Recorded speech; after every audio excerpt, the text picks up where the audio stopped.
Hi friends! I am going to be making a craft with you today called a mosaic. A mosaic is any craft that is one big picture made up of lots and lots of little pieces. So sometimes they can be little pieces of tile. A lot of older civilizations used to put mosaic tiles on their floor or mosaic windows. I think stained glass window could be a kind of a mosaic. And I'm going to make mosaic paper. So I have my paper that's going to be my background. And then I have already cut out some different shapes of construction paper that I want to use. But I'm also going to cut some out with you. I just wanted to have enough to use, so I have some of lots of different colors. And I like to use pieces of scrap paper for this, like paper that I've already cut some pieces off of. So I already used this pink paper for something else, but now I'm going to use it for, I'll use this scrap part of it for a mosaic. I'm going to cut up some little squares, I think. So, remember when I'm using scissors, I know I'm using big scissors and you might be using little scissors, but my thumb goes in this little small hole, my fingers go in the big hole, and my thumb is facing me. And if you want, the grown-up who takes care of you can draw a little smiley face on your thumb. It helps you remember that as long as you can see the smiley face, it's facing you.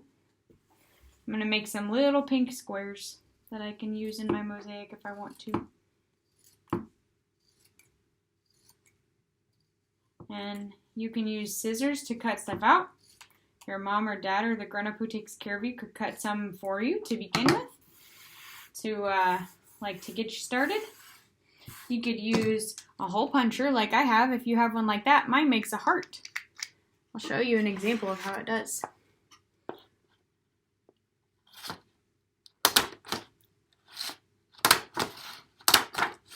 I love using this so much. It's so fun. It makes little hearts. You could do that. You could use a hole puncher. You could cut pieces of papers. You could have someone cut some pieces of papers for you. Or you can do another thing I like to do. Rip. You can rip little pieces. You can totally use ripped pieces instead of cut pieces if you want to in your mosaic. Plus, it's just kind of fun to rip paper. I like to rip little pieces. And then I never know exactly what shape they're going to be. So you have to be more creative. Because maybe sometimes the shape will be more like a square, sometimes it'll be more like a rectangle, sometimes it'll be more like a diamond. You never know quite what you're going to get. I'm going to rip up some pink paper too. Also, ripping is good for when you have like I have this paper that's all left over that is going to be like unusual shapes. If I rip some off, then now all of a sudden it made all these new little shapes instead of just being the cutout of around a circle. Alright, there's some of my paper. So I have all of this paper around here. And I am going to use my glue and just kind of make a mosaic. And it could be something that you decide you want to make it look like something. Like some mosaics show a story or a picture. And then some mosaics are just decorative, so you can just make them look like whatever you want them to look like. And I think that's what I'm going to do. I don't think I'm going to make mine look like a picture today. I'm just going to put some pieces down wherever I feel like putting them. What about you? Are you thinking that you're going to make a picture? Or are you just going to make a design? I could plan this out if I wanted to by laying all of these down first and looking at the design and then gluing them.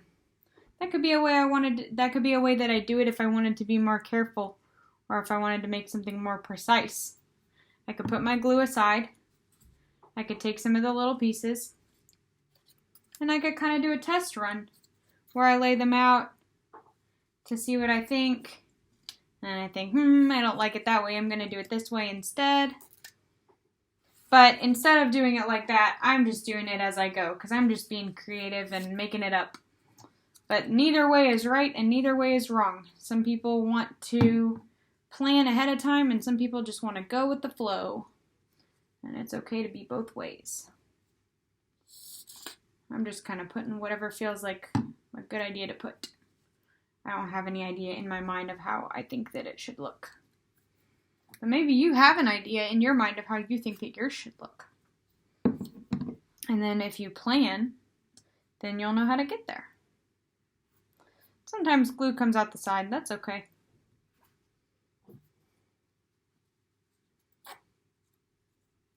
Learning how to use glue is its own skill, I think.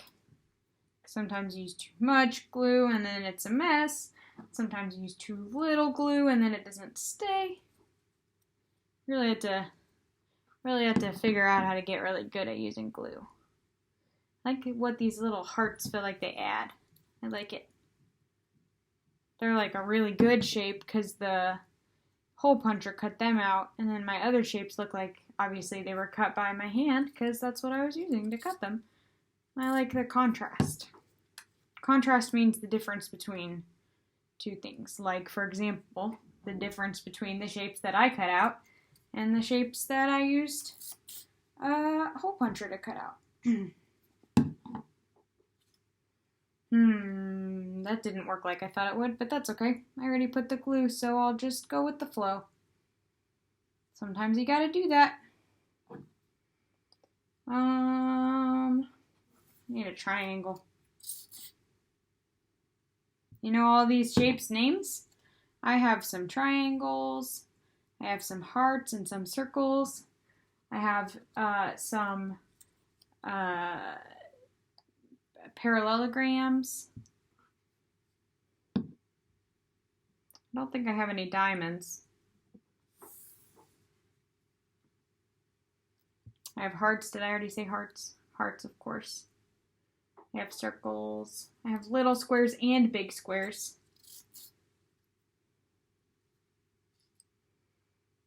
Well, I guess these could be diamonds or squares. Depends on if you put them on their side or not.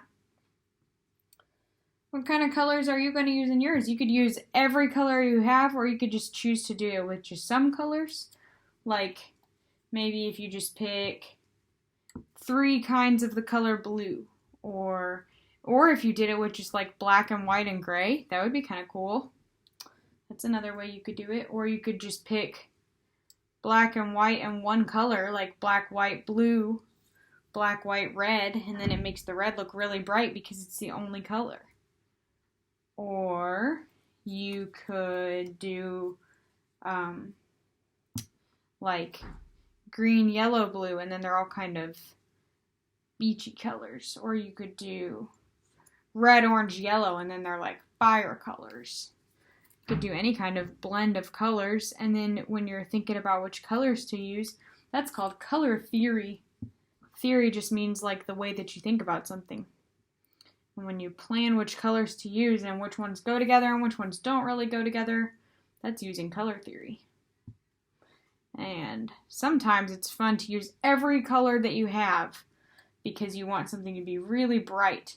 But sometimes it's fun to use some colors and not use some other colors because then it kind of makes an effect. It makes it look like how you want it to look. And maybe it looks scary, or maybe it looks bright, or maybe it looks striking. Lots of different ways that things can look. Ooh, I have some glue on my hands. I'm going to wipe it on the paper. I like how this is turning out so far. It's really different. I made one earlier and it was completely different than this. My 2 mosaics are totally different. Because there's so many little pieces that it's just like every time I put them down, then it turns out different. This makes me really work my hand out a lot. Because I have to lay down the pieces and pick them up and pick which pieces to use. I'm going to put 2 dots of glue and then put 2 things down. Do a square. And then over here I'll do a circle. I think I'm almost done. I'm going to make this circle into kind of like a flower by putting some dots of glue around it, and then I'm going to put the hearts around it, and they'll be kind of like flower petals. So even though my whole thing isn't just one picture of something, I kind of added an idea where like a little part of it is not quite a picture, but it's inspired by a flower idea that I have.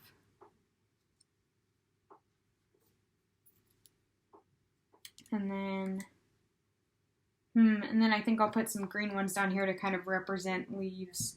I'm not quite doing a flower, but I'm doing kind of an idea inspired by a flower with my leaves. Oh, this leaf is maybe too big. I'll have to do it this way.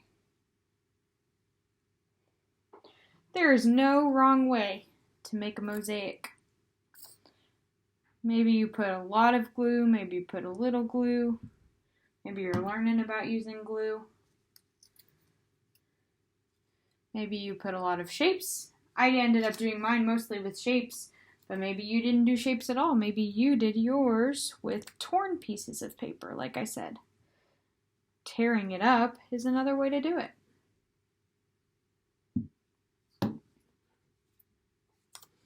Maybe yours is all colors. Maybe yours is just some colors.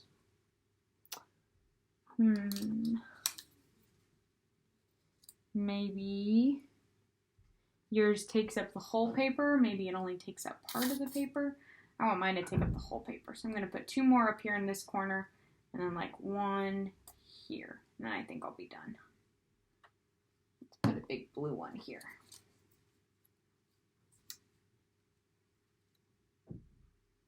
Kind of near my flower. And then I'm going to put a red triangle like this. And then I wonder if I have any blue triangles left. Oh, I had 1 blue triangle left. We'll put it like that. Ta-da! Here's my mosaic. What do you think? I've got this kind of flowery part over here. I was thinking about a flower while I made this. And then everywhere else I was just kind of trying to balance all the colors and the shapes out.